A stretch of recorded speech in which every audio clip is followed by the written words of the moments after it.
2017 Breeders' Cup gets underway with the Breeders' Cup Juvenile Fillies Turf at 1 mile. It's race number 6 on the program, and it kicks off the action. I want to remind people, perfect time to sign up for Naira Bets. If you're not a member, we're offering a $1,000 bonus, 10% of whatever you bet through Sunday, November 5th. Head to Naira Bets for more information. The Breeders' Cup Juvenile Fillies Turf, it's a mouthful. And it's a race that's been very much dominated by Chad Brown. And he has 2 in this race, and they are very, very strong entrants. We'll start out with Rushing Falls, who is extremely visually impressive, winning both of her starts. Now, she's nowhere to be seen as we pick up this video at Keeneland, but she's going to make a big wide run, and she's going to accelerate past the field in the blink of an eye.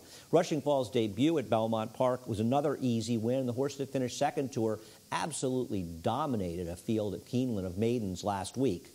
Rushing Fall is just the horse to beat, and incredibly for the same connections that had New Money Honey win this race last year. I am not trying to beat Rushing Fall. I pick her on top in this race, but I am going to use some other horses. Now, you have to discuss the other Chad Brown horse in this race as well, because he has a 2-pronged attack. Now, Significant Form, who's 2 for 2 as far as finishing first in both of her races, but she was justifiably DQ'd in her debut, but she was also much the best. She's facing Orbelution and Best Performance in the Miss Grillo, and both those horses are coming back in the Breeders' Cup. And of the others, I prefer Best Performance, so I thought ran very well to be second. Orbelution's okay, but I just think the others are better. And Best Performance drew well on the rail, and she's okay. But Significant Form, I think, was a much more impressive winner of this race than a lot of people might believe. They sort of rode her to make sure she didn't lose. She needed to win this race. She wanted to get into the Breeders' Cup.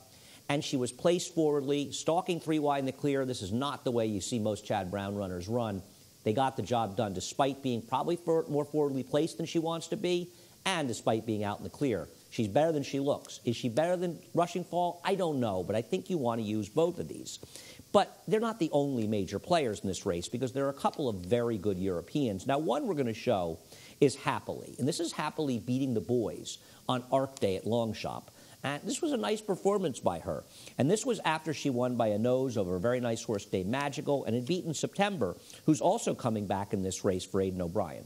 Now, Happily is the most notable one and the one that will take the most money and the one-year tickets. But September's not bad. Even though September finished 3 3/4 lengths behind her in the 7-furlong Moyglare, that was on soft turf. When she ran on a good turf, a firmer turf, in her next start at Newmarket, going a mile, she lost by a nose in a race that she never should have lost. She was badly blocked.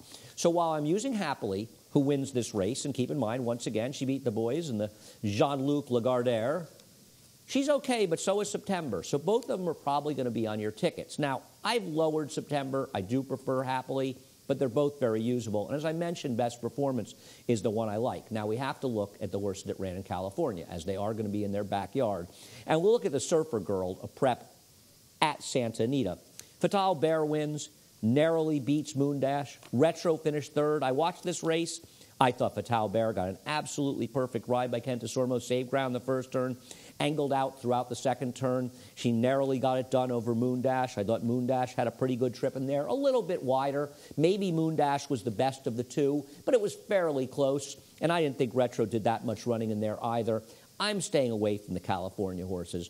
I do respect Capla Temptress, a horse who's coming from Woodbine, comes for good connections in Team Valor, but she'll have to dramatically improve to at least beat the Chad Brown runners. And as I go through the race, there was really nobody else that caught my eye in here. I'm going to put Chad Brown's Rushing Fall on top, Aidan O'Brien's Happily second, the 8 horse, the other Chad Brown runner, Significant Form 3rd, and the 1 Best Performance for Christophe Clement. This horse is okay, and she drew well for West Point Stables. She has a chance. But Rushing Falls, the one to beat. I want to remind people, the Breeders' Cup Juvenile Fillies Turf kicks off a Pick 4, all Breeders' Cup Pick 4, and there's a 2 million point hit and split if you play through Naira Bets. Head on over to Naira Bets for much more information.